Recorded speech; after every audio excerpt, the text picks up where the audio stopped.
Bonjour les amis, bienvenue pour cette nouvelle vidéo, le débrief de la victoire du Barça face au Betis Séville à la Cartuja 5-3. Il y a beaucoup de choses à dire par rapport à ce match, beaucoup de choses positives mais aussi des choses négatives, notamment sur la fin de match. On va commencer par les choses négatives parce que j'ai envie d'évacuer ça, parce qu'on va pas se mentir, ça vient juste d'un relâchement. C'est limite une faute professionnelle, c'est pas par le football que tu t'es fait éteindre ou quoi que ce soit, c'est vraiment pour le coup une question de relâchement, d'attitude. Et ça, c'est dangereux. J'espère que là, Flick, dès la fin du match, il va aller les gifler tous un par un dans le vestiaire. Parce que là, tu fais ça dans un match en Ligue des Champions, par exemple, supposons au match aller, où tu penses que ça y est, t'as plié la double confrontation à 5-1, tu te laisses te faire remonter comme ça parce que juste t'estimes que le match il est fini, tu te fais remonter à 5-3 avant le match retour. Dans quelle position tu abordes le match retour? Non, c'est pas pro. C'est pas pro de jouer comme ça parce que là, j'ai vu des attitudes suffisantes, ça m'a énervé. Avant le but du 5-2 sur le corner, je voyais les joueurs du Barça, il y a le Betis qui joue en corner vite, ils sont tous le dos tourné encore une fois comme à Chelsea. Le match, il n'est même pas fini. Qu'est-ce que vous faites à tous vous tourner comme ça, à penser que ça y est, le résultat est déjà acquis? Ok, c'est normal dans la tête de l'avoir, mais restez pro quand même. Restez professionnel jusqu'au bout. Alors, je ne leur demande pas de faire des pressings intenses, des courses intenses sur toutes les actions, mais quand même un minimum de professionnalisme, un minimum de sérieux. C'est comme ça que tu peux aller gagner des titres. Parce que cette suffisance-là, je pense que Flick en a parlé après le match contre le Rayo, les égos, les attitudes, tout ça, c'est dans ces moments, des détails comme ça, que tu vois en gros que, en fait, ils sont pas encore mentalement prêts à 100% pour le plus haut niveau. Parce que c'est des détails, hein. Vous allez me dire, j'abuse, c'est vraiment un relâchement qui arrive de temps en temps, c'est pas la première fois. Donc là, j'espère que malgré la victoire, et c'est encore mieux que ça arrive, je veux dire, dans une victoire, parce que c'est plus facile de faire passer des messages après les victoires, que là, que Flick va vraiment insister dessus. Parce que moi, je suis pas du tout content des attitudes des joueurs sur la fin de match. Voilà, je tenais juste à parler de ça, du négatif, de l'enlever du match, de l'enlever, je veux dire, de mon analyse avant le début de l'analyse. On va donc se focaliser sur les choses positives, et j'ai vu un Barça, lorsqu'il était sérieux et qu'il savait qu'il devait absolument gagner ce match-là, qui m'a fait plaisir, en fait.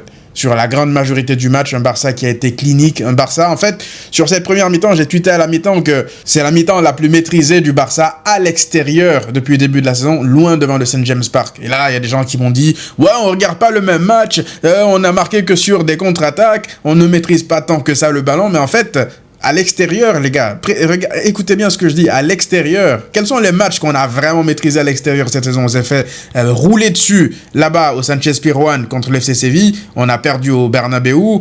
Moi, j'ai pas à souvenir là de match à l'extérieur que le Barça a maîtrisé. À Bruges, tu te manges encore là-bas 3 buts, comme ce soir, hein, tu te manges 3 buts. Ouais, c'est d'où ma colère, en fait. Tu te dis que tu marques pas 5 buts ce soir, peut-être que tu te fais remonter, en fait, à cause de ta suffisance. Bref, je vais pas revenir dessus.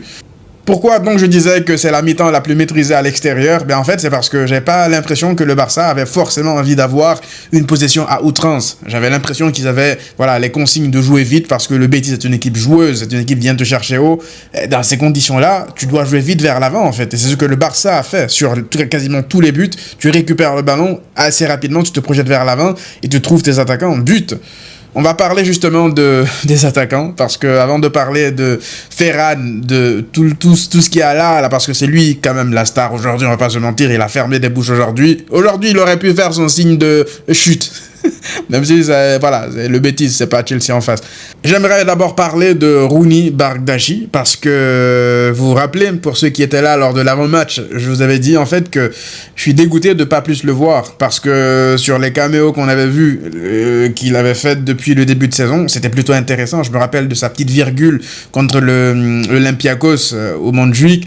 Voilà, du jour au lendemain, il avait disparu comme ça, donc ouais, j'étais un peu triste de ne plus le voir. Donc ça m'a surpris, honnêtement, de voir Flick le faire débuter, de prendre un risque comme ça, de le faire débuter, en sachant qu'il n'a plus joué depuis je sais pas combien de temps, il a plus de rythme.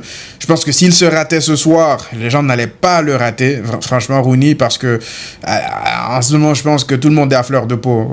On cherche des coupables partout, donc voilà, heureusement que Rooney, il saisit sa chance, il fait le match qu'il faut, vraiment dans la simplicité, et il t'offre aussi une nouvelle option tactique, parce que Lamine Yamal, en numéro 10. C'est drôle parce que dans l'avant-match, il y avait beaucoup qui m'avaient posé la question aussi. Est-ce que Yamal en numéro 10, ça pourrait pas le faire parce que on sait qu'il a le talent et tout. On va en parler tout à l'heure de Yamal en 10, mais je vais juste me focaliser sur Rooney. En fait, ce qui est bien avec Rooney lorsqu'il joue à droite, c'est que déjà, il joue extrêmement simple. C'est-à-dire que oui, Lamine c'est un dribbleur, il va créer des différences et tout, mais Rooney, la simplicité qu'il apporte, contrôle, passe. Contrôle, oui, il peut éliminer, hein, on l'a vu même sur la passe décisive qu'il fait pour Ferran Torres, il élimine, parce que c'est ce qu'il y a à faire. C'est pas un mec qui va prendre deux joueurs et essayer de les éliminer parce qu'il sait qu'il en est capable. C'est un mec qui va faire ce qu'il sait faire, c'est-à-dire la simplicité. Élimination, centre, tête, reprise de volée, but de Ferran. Donc j'ai aimé sa simplicité, j'ai aimé aussi sa froideur devant le but parce que sur l'action, il pense pas beaucoup en fait. Il sait qu'il veut frapper du droit, petit mouvement comme ça, feinte d'épaule, il se remet sur son pied droit et boum, ça y est, c'est propre. J'ai beaucoup aimé le match de Rooney Bardghji, au-delà de son but et sa passe D. Ça va lui faire beaucoup de bien en termes de confiance. Ça va aussi amener Flick à avoir plus confiance en lui pour des matchs comme celui-ci. Parce qu'il ne faut pas oublier, il y a la Ligue des Champions qui arrive. Il y aura des matchs tous les 3 jours. Tu as besoin d'avoir des joueurs qui font souffler les titulaires. On le sait que Rooney, c'est pas un titulaire. S'il peut gratter 60 minutes par-ci, 30 minutes par-là, 40 minutes par-ci, par-là, ben ça va faire souffler Lamine Yamal. Et mon problème aussi, c'est que je ne comprends pas pourquoi Lamine Yamal ne sort pas aujourd'hui.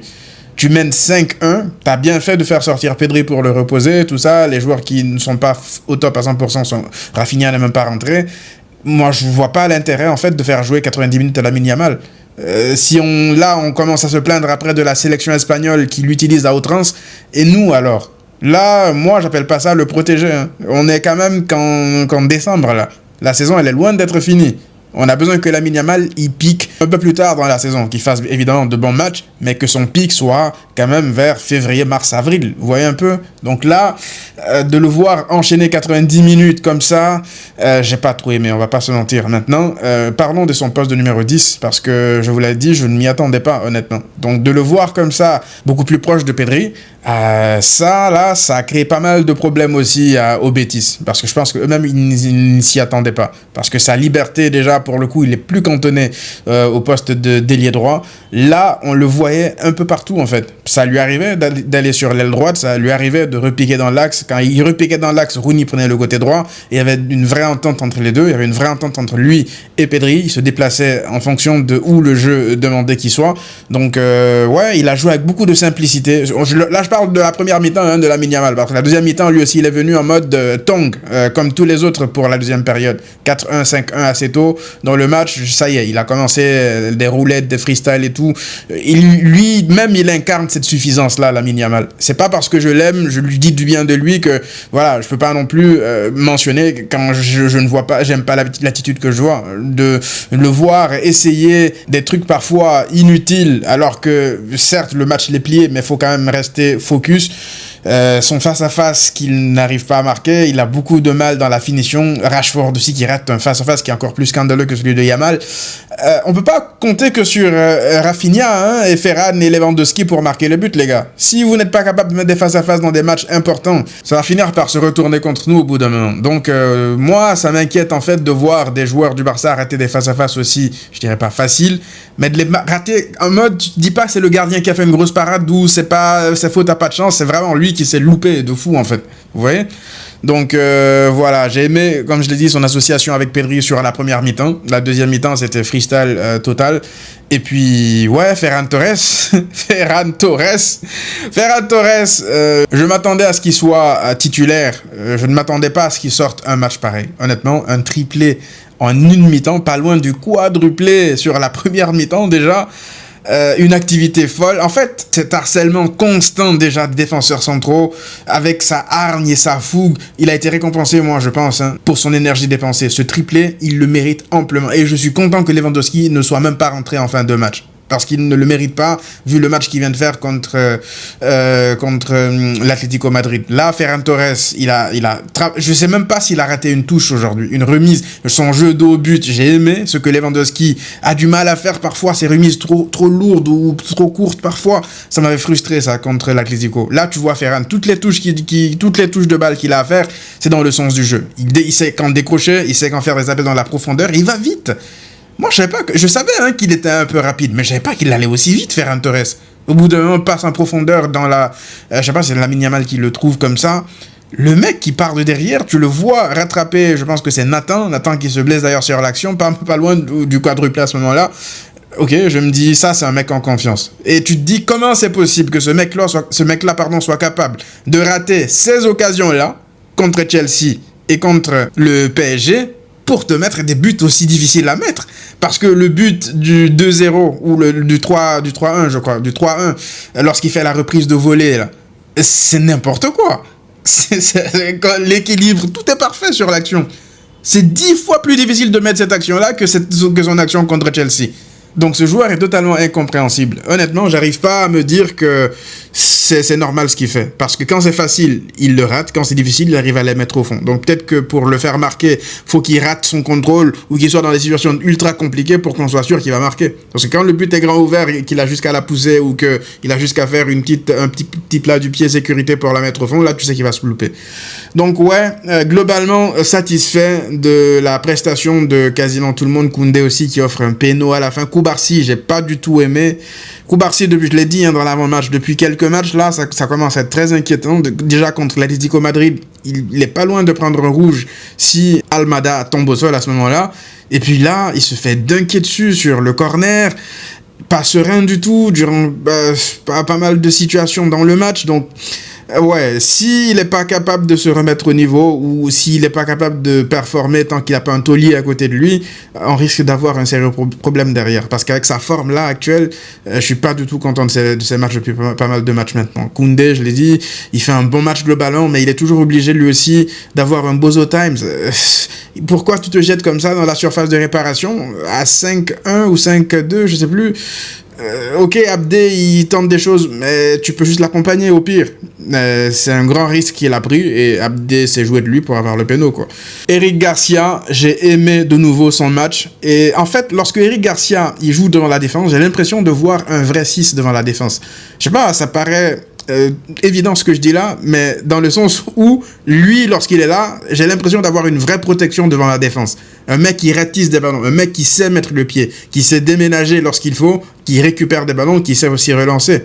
Alors, je suis pas en train de taper sur Frenkie ou faire un parallèle, mais il faut quand même faire un constat. Frenkie, balle au pied, il perd pas un ballon, il fait la toupie, il arrive à sortir des pressings, tout ça, mais dans l'impact physique, dans la protection de ma défense, Eric Garcia me rassure plus que Frenkie, je vous mens pas. Peut-être que Frenkie fera de meilleurs matchs dans la globalité, dans l'apport avec ballon, mais sans ballon, dans la protection vraiment pure de ma défense, Eric Garcia me rassure largement plus, et on le voit, hein, il a été tellement important sur le match aujourd'hui aussi, il joue même latéral gauche maintenant, bref, c'est le mec l'homme à tout faire. Globalement, tu réussis quand même à ramener les 3 points dans un stade, dans un déplacement d'extérieur quand même qui est censé être assez compliqué. Donc ça, dans le calendrier, c'est fait. Tu peux regarder ton prochain match de Ligue des Champions avec beaucoup plus de sérénité, avec le match contre Francfort et les matchs à domicile qui arrivent aussi au Camp Nou. Voilà, regarde le Real Madrid. T'as même plus à te soucier d'eux là, honnêtement. T'as juste qu'à faire tes matchs, concentrer et ne pas retomber dans tes travers, parce que encaisser 3 buts après une victoire comme ça, je vous mens pas que ça la fout mal. Moi, ça me dérange. Là, je suis content pour la victoire, je suis content par rapport à ce que j'ai vu sur la première mi-temps, voilà, le travail de démolition, mais derrière, comment tu lâches le match et tu lèves le pied, ça c'est pas normal. Donc voilà les amis, dites-moi vous qu'est-ce que vous en avez pensé dans les commentaires, on se retrouve assez vite pour une nouvelle vidéo, à très vite.